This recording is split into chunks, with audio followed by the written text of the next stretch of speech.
All right. So you have we've talked a little bit about your interest in wanting to potentially like have a trainer. Hmm. Um, Remind me again, what are your goals for having a trainer? Well, what I personally had in mind was to actually gain some muscles on my legs. I do, I am interested in doing a half marathon that's coming up in May. So I just need to learn how to run right as well as um, to do some workout for my legs, and I don't know what to do. So um, there's a lot of things I don't really know what to do with my body like if I'm lifting the weights correctly or not. So that's one of my goals. Gotcha. Totally Interesting. understand.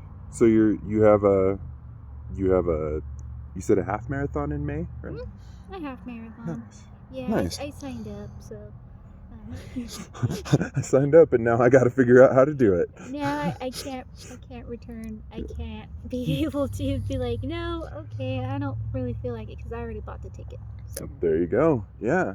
Okay.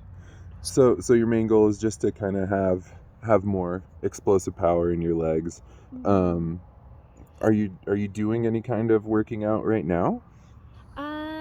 With resistant bands and some. I'm supposed to be doing some weightlifting, but I don't have any weights, so I'm just doing resistant bands at the moment till I can be able to afford some or go to a gym. So I am um interested of doing that as well. Uh, and running. Each day I do 5K, so that's 3.1 miles every day. I'm trying to push, and sometimes I push it up to 5 miles if I have enough time. Gotcha. Okay. Hmm. Well, that's good. So you're doing some resistance and doing some running. That's a great start. Hmm. Um, how many times a week do you generally do that? 6 or 5. Okay. Okay. Yeah, that's good. Except Being for attacked last by a week, I bug. got sick. Yeah. No. Yeah. I get that. I haven't been training much with being sick Mm. either. So totally understand. Gotcha. So what kind of with your resistance bands, what kind of movements are you doing?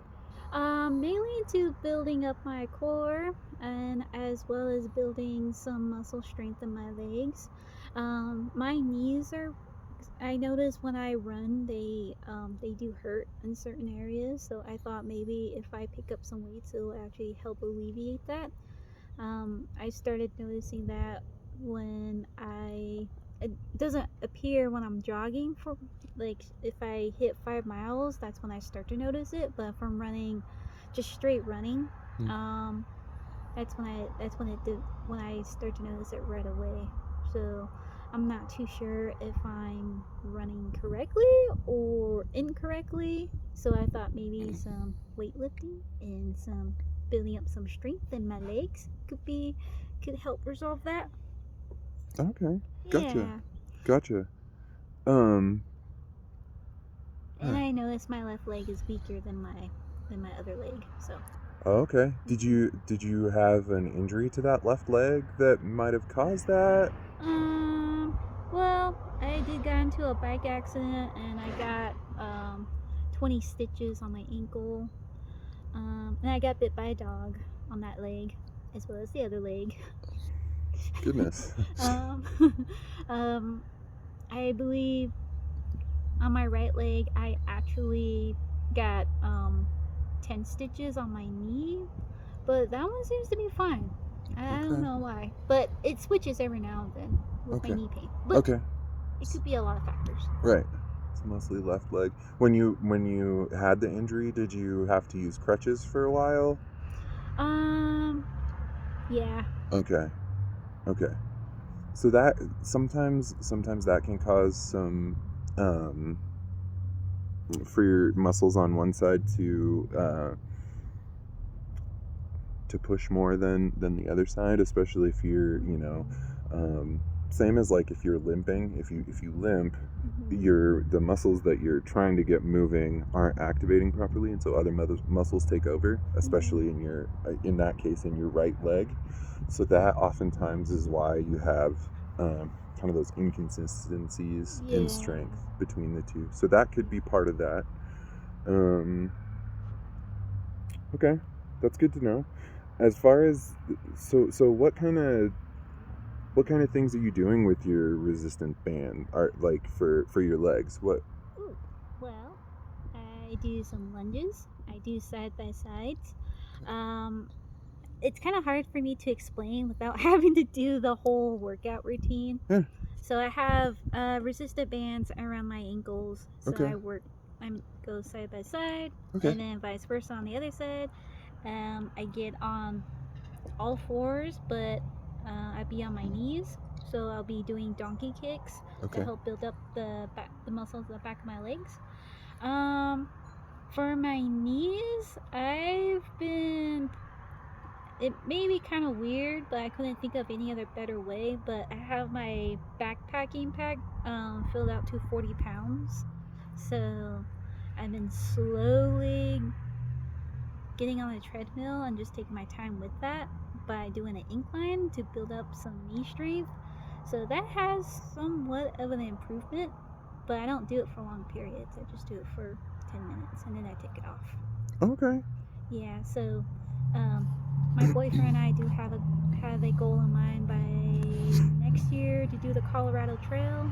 So just practicing backpacking as well. Awesome. Yeah. No. Yeah. And you definitely got to have strong legs for that. Um. Oh, Okay. and I forgot to mention, Yes. foot strikes when I'm running. That's when I notice, not noticed. That's what I mentioned earlier. Is that I'm not too sure if I'm running right. So I've been practicing my foot strikes by doing jump roping. So hopefully that Oh. will help me out as well. So I'm doing jump roping as well as running and resistant bands and carrying some weight. And if I have time, I will ride my bike. Okay. Sweet. So how much, as far as resistance training goes, how much time? You said you're doing it 5 to 6 days a week, right? Um, I do it 30 minutes, so I have to Okay. stretch first and then a little bit of those resistant bands, and then I'll do my run, and then afterwards I'll do the rest of my resistant bands training. Okay. So about 30 minutes. Sweet. Yeah, Okay. so 30 minutes, 15 before, 15 after, and then I have Okay. to stretch more again because I used my muscles. Right.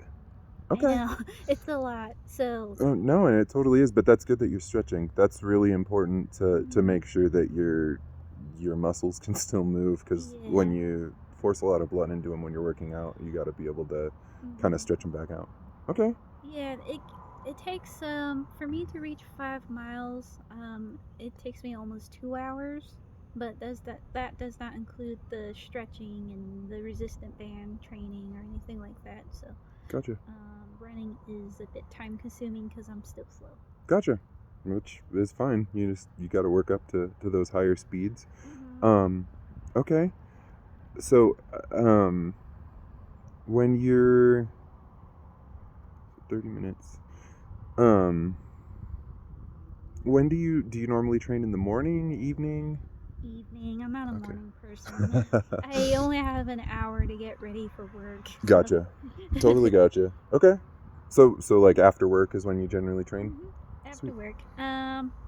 I get up at 5 and I don't get home till 5:30, so I just relax for a little bit for 30 minutes and I eat dinner. And I won't start hitting the treadmill till 7. Okay. And I won't stop running till close to 9 or 9:30, and that's when I hurry up and jump in the shower and get ready for bed, and I'm in bed by 10 or a little past 10. Okay. Mhm. Perfect. That's yeah, that's excellent. No, and having that routine is really helpful.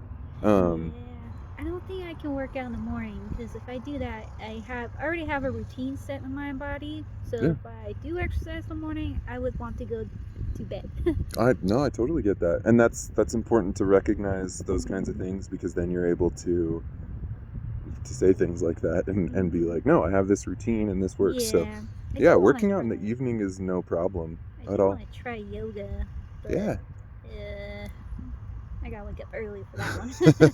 Yeah, yoga's great for flexibility and for strength as well. Mm, Um, so generally for running and for trying to up your time and stuff like that, generally mhm, you want to work on some good explosive movements. So like some good squats and mhm. stuff like that. Ooh. Um, and also that'll help with your knee as well. It's Mhm, also possible. So like for me, when I first started, I was my quads were the most dominant part. mhm. My hamstrings really suffered, so the backs of my legs really had a Ooh. hard time. Um, and so until I started actively training my hamstrings and my glutes, it was really, really hard. My knees hurt all the time. Granted, some of that was also my weight, but Mhm, but as soon as I actually actively started to focus on the back part, I was mhm, able to have a lot less knee pain. So that might be one thing we would want to look at. Um, there's also the muscle below your knee here. That is mhm, that's a good one to work on strengthening too, because that just helps keep everything where it's supposed to be. mhm. So I think working some of those in. Um, how many do you have? A lot of how many resistance bands do you have? I got three different types of Okay. levels. I am working on light, and then there's medium, and Okay. then there's heavy. Okay. But I only stick with the light one because I Okay. don't have a lot of muscles. Gotcha. Yeah, you got to build up. Uh-huh. It's all about Mhm. progressing and overloading progressively and not starting too Mhm. heavy. Totally get that. Cool. Well, the good news is you can still work out. I mean, for a while before I had any weights, I filled a gallon jug with sand, Mhm. and that works for a lot of movements. You can do a lot of movements with that. Cool. Um, I can keep that in mind. yeah. Mhm. So okay. Um, well, I definitely think we could probably figure out a good plan, especially since you're at home for now. And then if you end up going to the gym, depending on what gym and what they have, we can definitely work through that. Mhm. Um, so I think I could probably sit down and kind of think of a few exercises you could do at home. And then we could meet up again and kind of discuss kind of what it would all entail Mhm. and maybe touch base, sometime next week. Does that work okay for Yeah, you? that works fine. Excellent. All right. Well, I will keep those things in mind and kind of start working something up for you. Okay. Well, thank you. Yeah. Thank you. All right.